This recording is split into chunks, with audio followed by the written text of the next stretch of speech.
Здравейте, аз съм Марко Лютяри. Към тази рецепта е необходимо бонфиле, кашкавал, ементал и ще ползваме малко хлебче.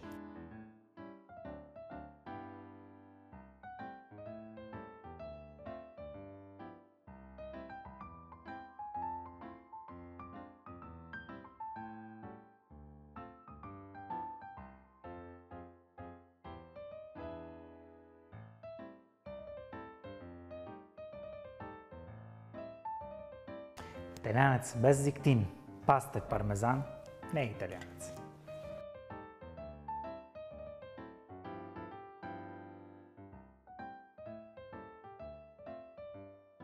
Много лесно, вкусно и бързо.